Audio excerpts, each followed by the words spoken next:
రాయదుర్గం పట్టణ మంచినీటి వ్యవస్థను మెరుగుపరచడానికి 78 కోట్ల రూపాయల ఖర్చుతో విస్తరణ కార్యక్రమాలకు ఈరోజు భూమి పూజ చేశాం. పెరుగుతున్న పట్టణ అవసరాలు జనాభా నేపథ్యంలో అమృత్ 2 పథకం కింద ప్రధాని నరేంద్ర మోడీ గారి ఆశీస్సులతో, ముఖ్యమంత్రి నారా చంద్రబాబు నాయుడు గారి ఆశీస్సులతో రాయదుర్గం పట్టణానికి 78 కోట్ల రూపాయల నిధులు మంజూరు చేయించుకున్నాం. ఆ రకంగా ప్రధాన పైప్ లైన్ ఏదైతే ఉందో కనేకల్లు ఎస్ఎస్ ట్యాంక్ దగ్గర నుంచి అనేక చోట్ల లీకేజీలు ఉన్నాయి. 16 కిలోమీటర్లు ప్రధాన పైప్ లైను మార్చబోతా ఉన్నాం. అదే రకంగా అదనంగా పట్టణంలో 4 మంచినీళ్ళ ట్యాంకులను నిర్మించి 6200 అదనపు కొలాయి కనెక్షన్లకు వెసులుబాటు కల్పిస్తూ ఉన్నాం. దీనివల్ల పట్టణంలో మరో 20-30 ఏళ్ళు తాగునీటి సమస్య లేకుండా పోతుంది.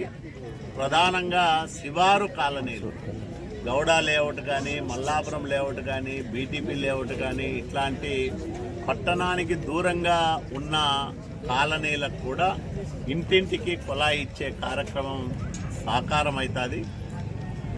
2 ఏళ్ల కాలంలోనే రాయదుర్గం పట్టణంలో అనేక కార్యక్రమాలు అమలు చేస్తూ ఉన్నాం. దాంట్లో అత్యంత ప్రధానమైనది మంచినీటి పథకం విస్తరణ. దీనివల్ల పట్టణ ప్రజలకు మంచినీటి సమస్య శాశ్వతంగా పరిష్కారం కాబోతా ఉంది. భవిష్యత్తులో మరో 40-50 ఏళ్ళు పట్టణ ప్రజలకు తాగునీటి సమస్య రాకుండా చూసుకునే దానికి ఇంకొక ప్రతిపాదన కూడా సిద్ధం చేస్తూ ఉన్నాం. పిఏబిఆర్ నుంచి మెయిన్ పైప్ లైన్ను తీసుకొచ్చి ఏడాది పొడవునా సోర్సులో నీళ్లు అందుబాటులో ఉండే విధంగా చూసుకుంటే ఇంకా రాయదుర్గం పట్టణం ప్రజలు 50 ఏళ్ల పాటు నీటి సమస్య ఎదుర్కొనేదానికి అవకాశం ఉండదు. ఎందుకంటే ఇప్పుడున్న ఎస్ఎస్ ట్యాంకు కనేకల్లు సమీపంలో 2010లో ప్రారంభమైంది.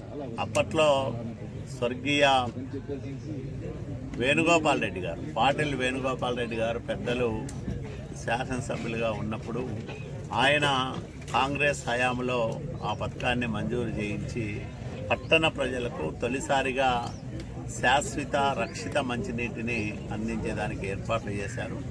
తర్వాత 14-19లో దాన్ని పకడ్బందీగా చేశారు. అంటే 24 గంటల కరెంట్ ఇవ్వడం కానీ, అవసరమైన మరమ్మతులు చేయడం కానీ ఇవన్నీ కూడా చేశారు.